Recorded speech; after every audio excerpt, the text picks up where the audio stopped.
This could be the big issue that actually brings down the Labour government. The downfall of the rule of law began with Tony Blair's embrace of Sinn Féin in the late 20th century. Woke consists of cowards, so that when they see resistance, they back away, which is true for all groups of cowards, and it's true for Putin.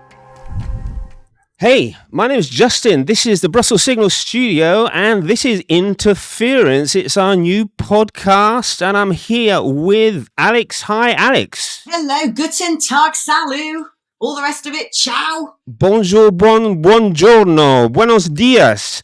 And let's talk about something fun to start with, World War III. How about that? There's a lot going on. And it's all going in the wrong direction. Are we all going to die, Alex? I think it's all going in the right direction, and I'll give you for why. Because I think Donald Trump has played a masterstroke here. What he has essentially done by cozying up to Putin, everyone going, shock her, you can't do that, that's terrible, he's a monster. Well, he is.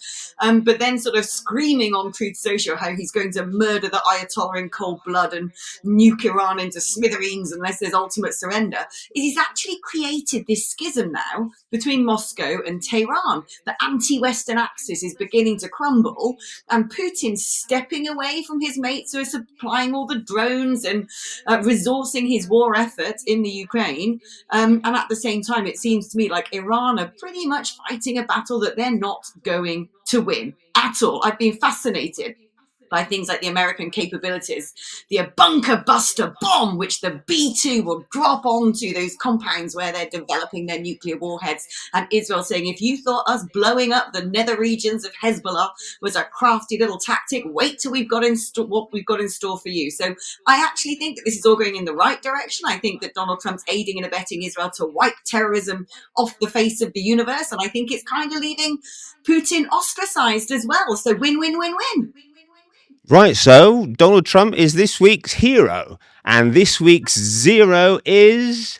It's got to be Mr. Macron.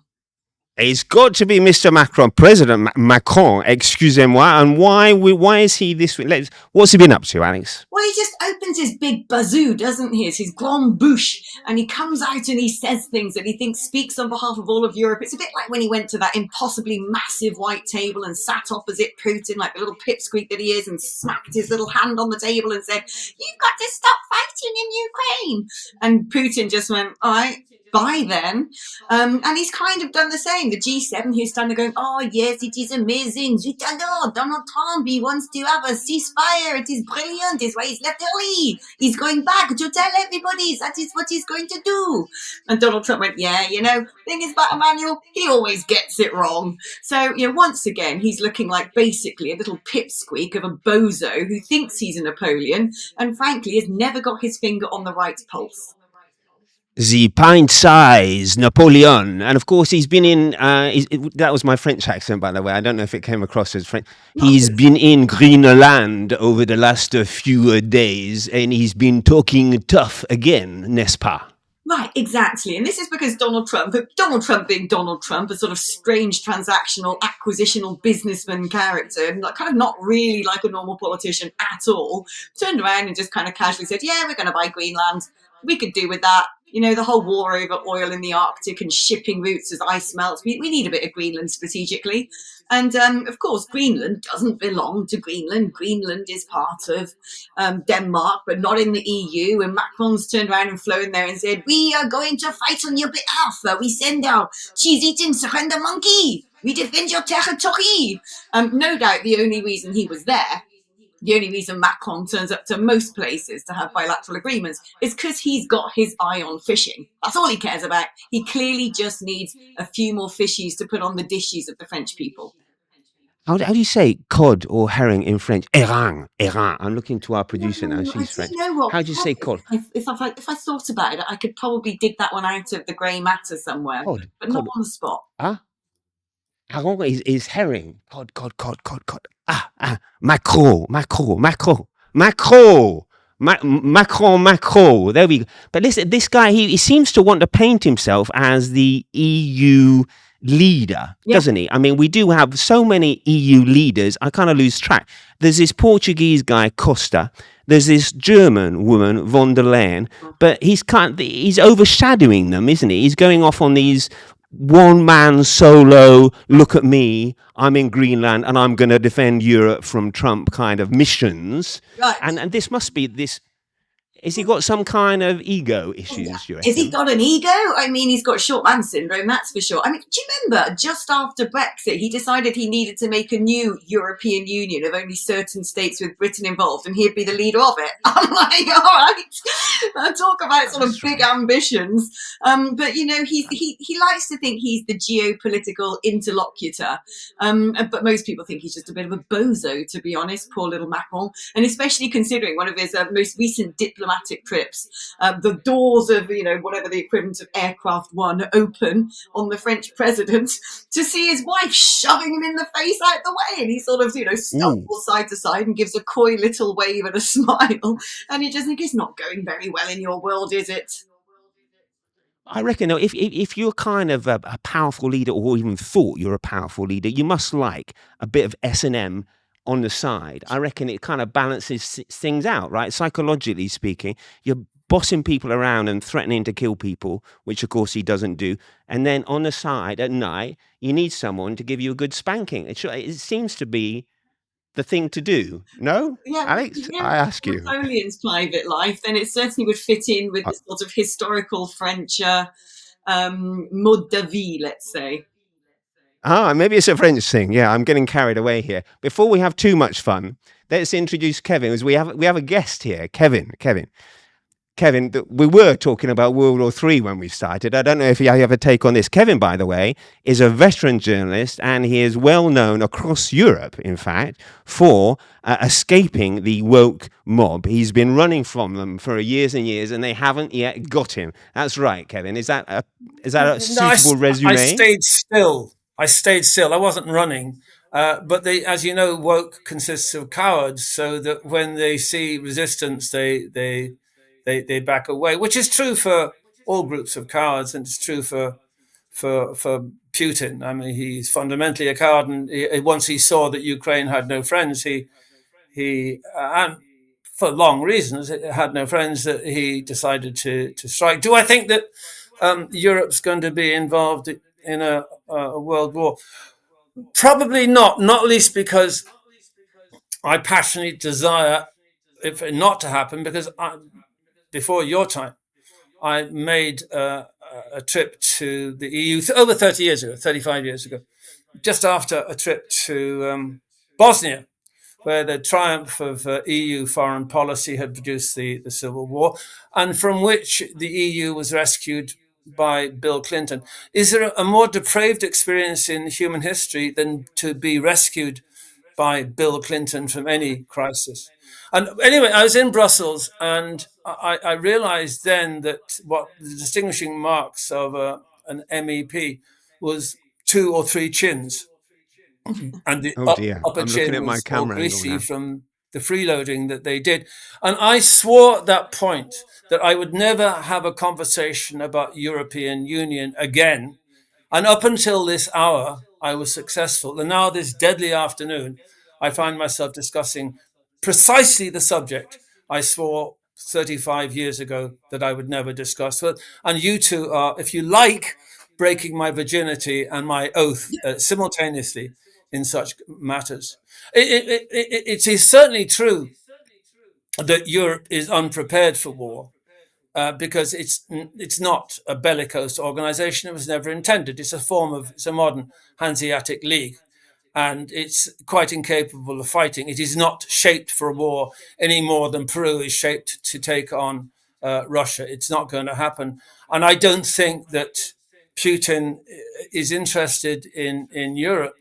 But things can go wrong, as you know, and our audience knows. Things do go wrong, as they went quite catastrophically wrong in July 1914, and what happened was in August 1914. And what actually happened was nobody's serious intention, and it was a war for which no one was seriously prepared apart from the Germans.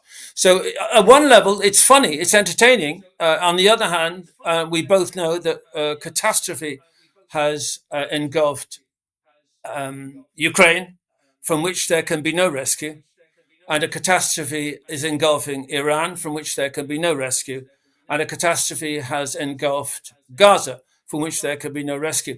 In my lifetime, there have been very few irreversible tragedies at all. Now we have three simultaneously, and it's hard to know what to make of them all. I don't know what to say to that. Sorry about the virginity, I guess, to start with. But I've got a question. I got a question, which is, you talk about irreversible tragedies. If Iran falls, if the regime falls, if the Ayatollah is snuffed out and get replaced by, I don't know, a sort of ancestor of the Shah or an actual democratic leader with closer ties to the West who isn't exactly a terrorist overlord, surely that's a good thing. No, it's not going to be that simple. Nothing is that simple. Iran is a very complicated. It's Persia. And that's historically and ancestrally what it is. It's a civilization that is coeval with that of the Jewish civilization in Israel. So they have a great deal in common ancestrally and historically and culturally, the Persians and the Jewish people. But Iran is a population of 80 million people. It is 2.5 times the size of France. There are no simple solutions to a society as large as that and as complex as that and as rich as that, because one of the important things is that Iranian civilization is enormously rich. And the Iranians, the Persians, are enormously entertaining and culturally diverse people.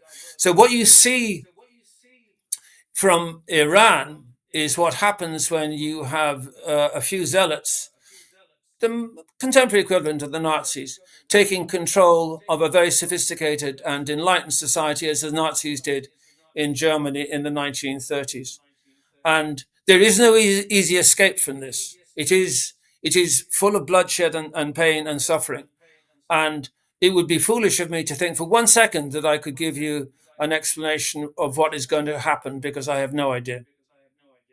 But what about, Kevin, what about us here in Western Europe? Are we going to get dragged in? I mean, lots of people fear we are going to get dragged in. I have people here in the studio, especially the Baltics and the Poles, who are kind of actively preparing for war. On the weekend, 12-year-olds go out and shoot automatic weapons against puppets with Putin's head on. I mean, they're kind of on the verge of war, it would seem, whereas here in Belgium and in Southern Europe, the general impression is, no, we don't want any of that. This is not our war, not our problem. What's your analysis of where this goes? Are we in World War III already?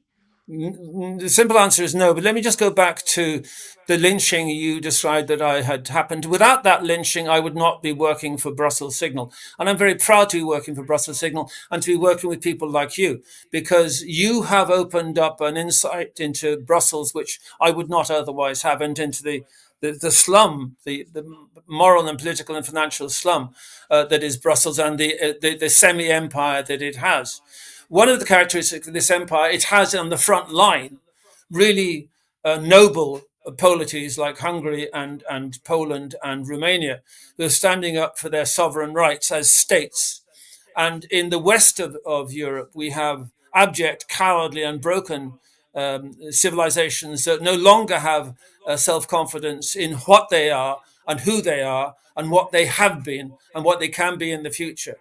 And it's enormously enlightening and encouraging to be in the company broadly of the audience that we have and in the three studios that we have. But do I think we're going to have war in the West? No, because of the heroism of the Ukrainian people. Putin has lost 1 million men dead and injured in that country, and he's not going to come back for more. But the Poles, for whom I have so much respect, are showing what they are made of. They have ordered 650 155 millimeter caliber howitzers from South Korea. They're re-equipping their air force. On the other side of Europe, the vital front is the maritime front, the Atlantic. And Ireland is the westernmost part of the European Union, and Ireland has done nothing to protect itself. The cables, the transatlantic cables that make Europe and Ireland function economically are in Irish territorial waters, and Ireland has no means of protecting those waters. It has just ordered a submarine sonar equipment to detect what's going on in those waters, but it has no sailors. It has one warship that has no guns, and the sonar will not be equipped or not be able to function for another 3 years. In other words, the part of the EU that is legally and morally and politically responsible for guarding the western flank of the EU is doing no such thing, and the EU is quiescent about it. It's tolerating this intolerable cowardice and ineptitude and selfishness, because all of Ireland's money has gone in not into protecting its fellow members of the EU, but in putting its money into a welfare state. So as many countries have done, but it's in a chronic condition within the European Union, because it has no army, no air force, and no navy. I should say no air force. That's incorrect. Its air corps, as it properly is called, is down to its last air traffic controller. If he or she goes, and I don't know whether it's a he or she, there will be no Air Corps.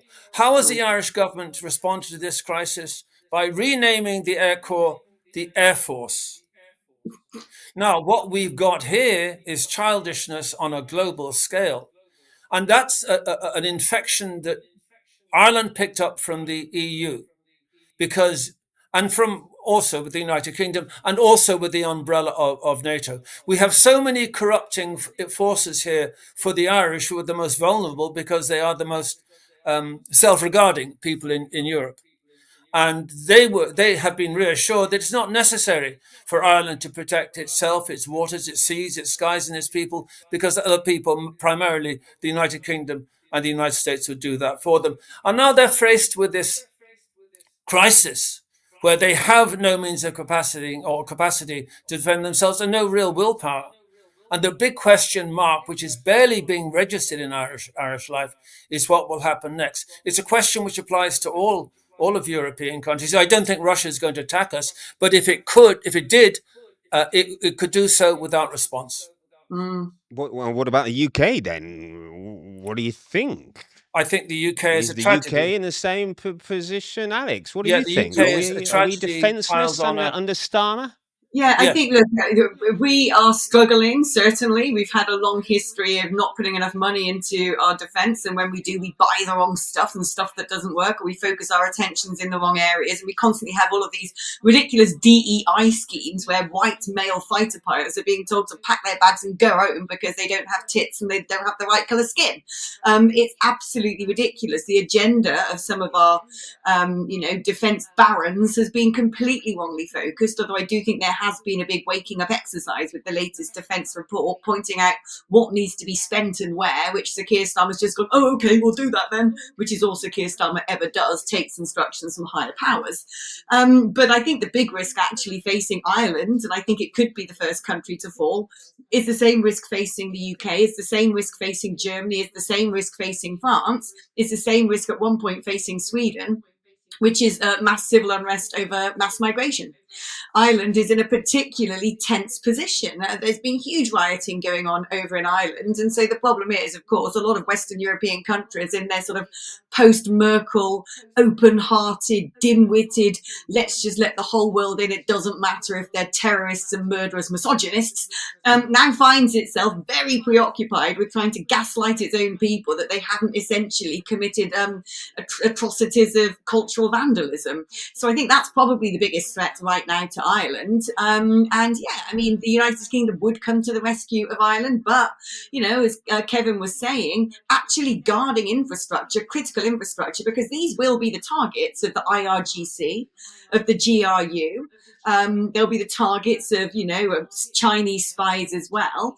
And if critical infrastructure can be hacked, and all sorts of questionable things have happened, for instance, with the power grid in Spain and the dark fleet of Putin's warships selling oil illicitly in the middle of the high seas, are also dragging anchors along to try and disrupt cables, as Kevin's saying, that actually you mix those two things together, the lights going out or internet signal turning off, when you've already got a very fraught atmosphere in countries such as Ireland and the United Kingdom, and it's not long before people are burning down Greggs and kicking in the window of Foot Locker. So I think that's probably most likely to be the biggest peril that Western Europe faces right now. Okay.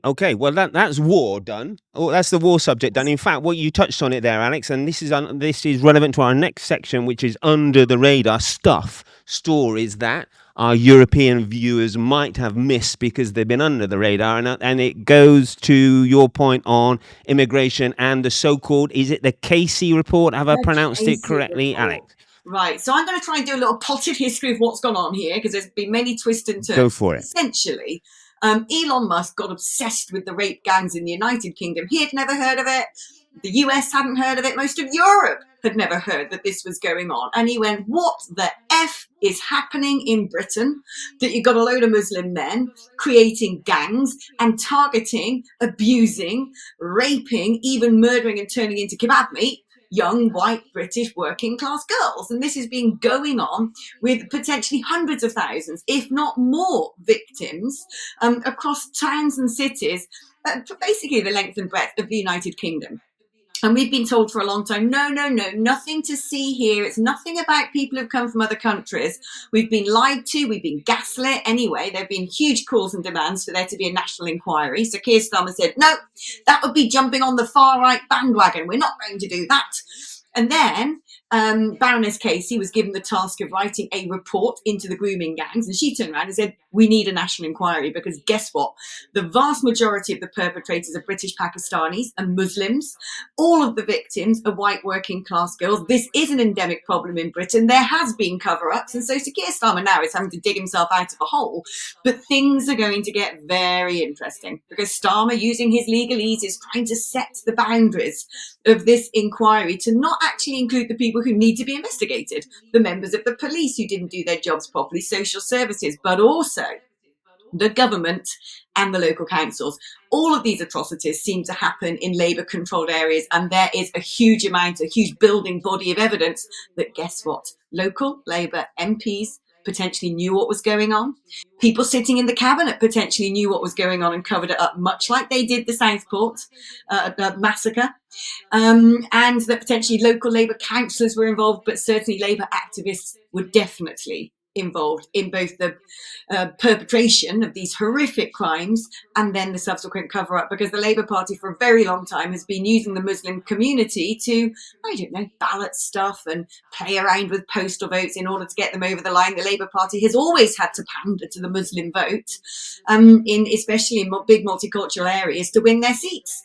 And so they've kind of created a monster, and some of these monsters have done some very monstrous things. And the cover-up, it seems to me, goes all the way to the top. This could be the big issue that actually brings down the Labour government. Did this go under your radar, Kevin?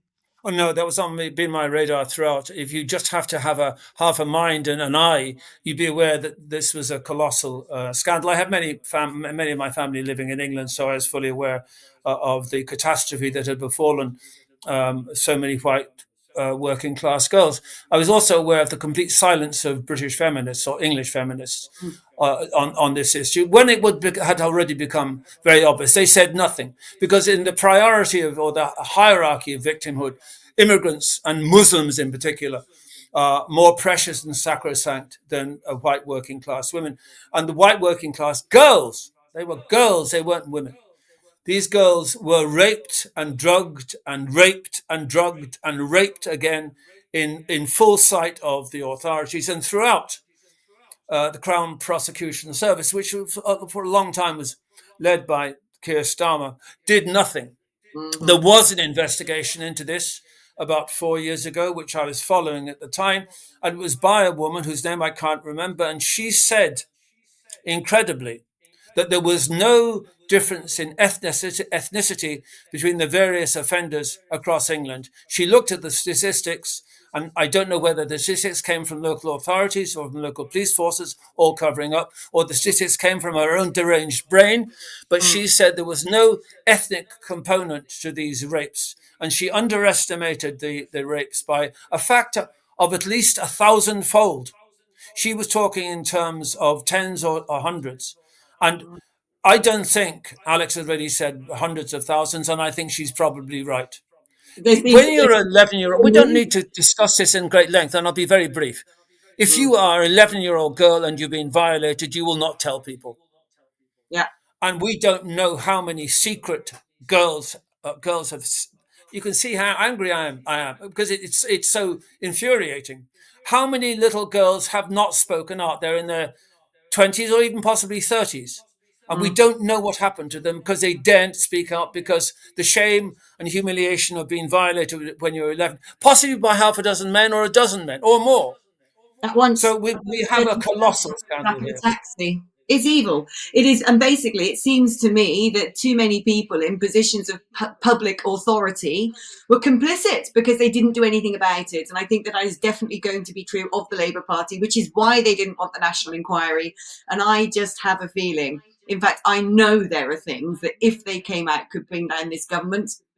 And I hope they do, because being complicit in the disgusting, bestial, graphic, monstrous, evil rape of innocent little girls on the scale, the industrial, systemic scale, the deliberate ethno-targeting as well by Muslim men who think that non-Muslim working class girls are worth less than animals and they can do anything they want to them as sex slaves.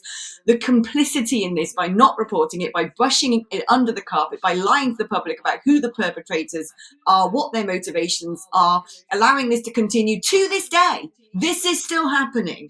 To me, is as bad as being complicit in the genocide. It is disgusting. The government needs to go. Sir Keir Starmer needs to be held to account, as do all of his cronies, who have told the British people if they're worried about this, they are far right. That is disgusting. These are our girls. That's right. This use of far right terminology, which is applied to me by my enemies, my many enemies in the Irish media, and I'm sure it applies to you. And it's an honour to be called far right because the term has no meaning apart from the fact you're dissenting. And I happily dissent. And I have been called far right, and I rejoice in the term because it doesn't mean I believe in concentration camps. Concentration camps are the inventions of socialists, either the National Socialists of Germany or the Communist Socialists of the Soviet Union. But free men and women do not have concentration camps. We believe in individual consciousness and we believe in the freedom of a society which is governed by the rule of law, which is the opposite of what's happened to Britain in this century, throughout the entire length of the century. You can actually say that the downfall of the rule of law began with Tony Blair's embrace of Sinn Féin in the late 20th century. That was a piece of criminal treachery that has destroyed the centre in Northern Ireland and demoralised the moral centre of Ireland overall. And Blair has gone on to found the Tony Blair Foundation, a truly depraved man. But I think his offspring lives with us still. And I think you can certainly say that one of the assistants in the process of the mass violation of these girls would be Tony Blair's government and the governments, of course, that followed. All of the governments, Tories and Labour, are equally complicit in this. It is the most damnable thing that I have known of in my entire life. And in historical terms, it would exceed everything that's happened in Europe, apart from the Holocaust and the mass rape of German and Austrian women in 1945 and 46. We are talking about something that can only be measured in terms of a war crime. Yeah. Well, I mean, I think, Kevin, you might have hit the nail on the head there when you said proud to dissent. Maybe that could be the new logo motto for this podcast. And that is all we have time for. I'm getting waved hands, frantic waved hands from our producer. We're going to have to round it up there. All that is left is for me to say thank you, Kevin, for being the first podcast guest on this show. Interference, I think you were a pretty good one. What do you reckon, Alex? I thought he was superb. Well, I've more of you, Kev. I've really enjoyed your company. I'm so heartbroken that we're not continuing to talk because I think there is a market for this kind of conversation. It's not been seen amongst English speakers in this part of the world. It's certainly not in Ireland. It's a complete dead zone for free thinking and dissent. And free thinking and dissent are the oxygen of free society. Without dissent, you we're going to have to. freedom. We're going to have you back on, I reckon, Kevin. There's no other solution. We'll have you back on. Okay. Thanks once again. Thank you for viewing. Thank you. Oh, and there's one other thing. Don't go away yet. One other thing before, if you have any ideas as to what we should do next time, i.e. which subjects we should tackle, please put it in the comments and we will kick off with your ideas. Why not? Why not? Perfect.